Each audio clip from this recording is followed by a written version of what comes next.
आज हम बात करेंगे उन कॉमन मिस्टेक्स की जो मिल्क स्टीमिंग के वक्त लोग करते हैं। ध्यान देंगे कि कौन कौन सी जो कॉमन मिस्टेक्स है जो रेगुलरली हम करते हैं और इग्नोर कर देते हैं और उनको कवर अप नहीं करते। चलिए देखते हैं वो कौन सी कॉमन मिस्टेक्स है। Let's go. सबसे पहली मिस्टेक है कि पिक्चर को ओवर फिलिंग करना। जब भी आप मिल्क स्टीम करते हो तो ध्यान रखना है कि आपके पिक्चर में मिल्क की ओवर फिलिंग ना हो। ओवर फिलिंग के कारण जब आप मिल्क स्टीम करोगे तो आपका मिल्क पिक्चर से बाहर भी आ सकता है, छलक के आपका हाथ जल सकता है। ये ध्यान रखना है कि आपकी कॉफ़ी के हिसाब से पिक्चर को उतना ही फिल करें जो आपकी कॉफ़ी के लिए ज़रूरी है। इसके लिए आप मेयर करके मिल्क डाल सकते हैं, नहीं तो आप अगर 4, 5, 6, 7, 8 बार प्रैक्टिस करेंगे, रेगुलर कॉफ़ी बनाएंगे तो आपको इतना तो एस्टिमेट हो जाएगा कि आपकी ड्रिंक के लिए आपको कितना मिल्क चाहिए। ये थी सबसे पहली और बेसिक कि जिसको हम इग्नोर कर देते हैं, तो इसको अवॉइड करना है। नेक्स्ट टाइम जब भी कॉफ़ी बनानी है अपना मिल्क मेयर करके डालना है।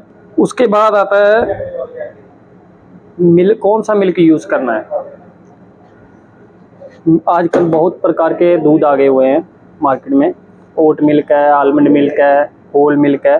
तो इनके लिए अलग अलग स्टीम प्रेशर चाहिए होता है इनको स्टीम करने के लिए। तो रेगुलरली तो हम यूज़ करते हैं होल मिल्क, 3 से 3.5% फैट वाला। हमेशा कोल्ड मिल्क यूज़ करें। कोल्ड मिल्क से आपका जो मिल्क का टेक्सचर है जब आप स्टीम करेंगे उसका टेक्सचर वेलवेटी सिल्की होगा, जो आपका आर्ट पोर करने में और आपकी कॉफ़ी का टेस्ट इन्हेंस करेगा। थर्ड सबसे इम्पोर्टेंट मिस्टेक जो हम इग्नोर नहीं कर सकते, ये थोड़ा सा ध्यान से देखेंगे कि पिक्चर की पोजीशनिंग कैसी होनी चाहिए मिल्क स्टीम करते समय। स्टीम बांड को आपने पिक्चर में ऐसे स्ट्रेट नहीं रखना है। स्टीम बांड 1 से 2 सेंटीमीटर अंदर हो और हल्का सा पिक्चर को टिल्ट करेंगे साइड में। जब भी आप स्टीमर चलाएंगे जो आपका मिल्क है वो ऐसे रोटेट होना चाहिए, वर्लपूल बनना चाहिए। इससे ही आपका जो मिल्क का टेक्सचर है सिल्की, स्मूथ और वेलवेटी होगा, जो आपका लाटे आर्ट बनाने में हेल्प करेगा।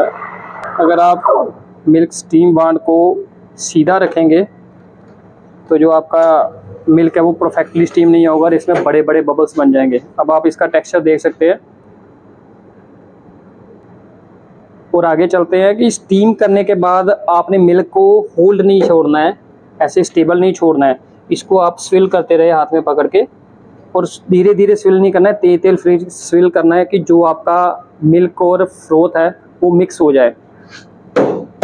अगर आप ऐसे होल्ड छोड़ दोगे तो फ्रोथ जो है वो दूध और फ्रोथ अलग हो जाएगी, फ्रोथ ऊपर आ जाएगी। तो जब आप आर्ट पोर करोगे तो आपका आर्ट पोर तो नहीं होगा और आपका जो कॉफ़ी का टेस्ट है वो भी फ्लैट हो जाएगा। ध्यान रखना है। ध्यान रहे, स्टीम करने से पहले आपने पहले भी क्लियर करना है इसको, और स्टीम करने के बाद स्टीम बांड को साफ़ करना है और फिर से स्टीम रिलीज़ करना है कि जो अंदर थोड़ा बहुत दूध रह गया हो वो भी निकल जाए। अगर आप ऐसा नहीं करते हैं तो कई बार क्या होता है कि जो दूध लगा रह जाता है स्टीम बांड के, इसकी वजह से आपका जो स्टीम कर रहे हैं इसमें आपका मिल्क स्टीमिंग करते समय दूध ख़राब हो सकता है, क्योंकि अगर थोड़ी देर भी रह गया इस पर दूध तो आपका नेक्स्ट टाइम मिल्क ख़राब कर देगा। ध्यान देना है कि हर स्टीम से पहले, मिल्क स्टीमिंग से पहले जो आपकी स्टीम बांड है उसको क्लीन करें। ठीक है। नेक्स्ट मिस्टेक है जो इस पर टेक्निकली थोड़ा सा ध्यान देना पड़ेगा हमें, कि जो हमारा मिल्क है वो ओवर हीट ना हो। स्टार्टिंग में आपके पास थर्मामीटर होना चाहिए कि आप चेक कर सको कि जो मिल्क का टेम्परेचर है वो 60 से 65 डिग्री है। अगर आप उससे ज़्यादा गर्म कर दोगे मिल्क के प्रोटीन्स हैं वो फट जाएंगे, उसकी वजह से जो फ्रोथ है उस पर बड़े बड़े बबल्स आ जाएंगे और मिल्क और फ्रोथ अलग अलग हो जाएगी और आपकी कॉफ़ी का टेस्ट बिल्कुल ख़राब हो जाएगा। ये ध्यान जरूर रखें कि मिल्क को ओवर हीट नहीं करना है। Got it. चलिए आगे चलते हैं। उसके बाद आता है कि जब आप स्टीम कर रहे हो तो जो आपका वर्लपूल मोशन बन रहा है कि नहीं बन रहा है, कि ऐसे ऐसे दूध एक सर्कल में घूम रहा है, वर्लपूल मोशन बन रहा है कि नहीं बन रहा है। अगर वो नहीं बनेगा तो आपका मिल्क प्रॉपर्ली स्टीम नहीं होगा, उसमें वेलवेटी टेक्सचर नहीं आएगा और उस टेक्सचर के बिना आपको आर्ट पोर करने में बहुत दिक्कत होगी। कॉफ़ी का जो टेस्ट है वो भी अच्छा नहीं आएगा। सो ध्यान रखें कि जब भी आप स्टीम कर रहे हैं कि आपके मिल्क में व्हर्लपूल मोशन बनना ही चाहिए। Got it. और उसके बाद आता है जब हम स्टीम कर लेते हैं, उसके बाद जो छोटे छोटे बबल्स मिल्क के ऊपर आते हैं उनको हटाने के लिए हम मिल्क को ऐसे ऐसे हल्का टैप करेंगे। टैप करने से जो मिल्क के ऊपर हल्के हल्के छोटे छोटे बबल्स होंगे वो हट जाएंगे। अगर आप बिना टैप किए हुए पोर कर दोगे तो आपके आर्ट में बबल शो होंगे। और ये मिल्क स्टीम करते समय, और ये भी एक ख़ास ध्यान रखना है कि जब आप स्टीम बांड को मिल्क के अंदर रखेंगे वो 1 से 2 सेंटीमीटर अंदर होनी चाहिए।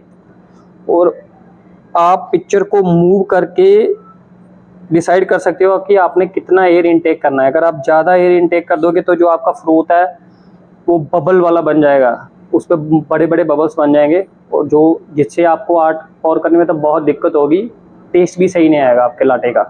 सो अगर लाटे में अपने नेक्स्ट लेवल टेस्ट लाना है तो मेक श्योर कि आप जब भी एयर इनटेक करें आपको पता होना चाहिए कि आपने कितना एयर इनटेक करना है।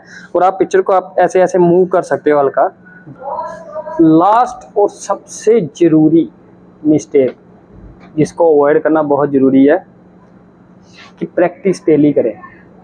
अगर आप प्रैक्टिस नहीं करेंगे तो ये जो मैंने आपको मिस्टेक पीछे बताई है इनको सीखने का कोई फ़ायदा नहीं है।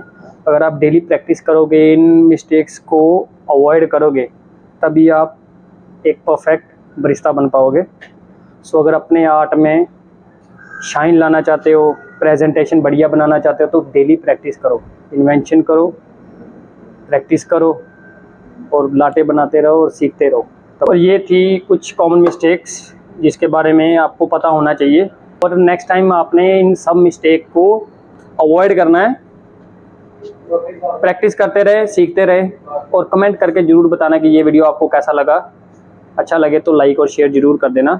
Thanks, good bye.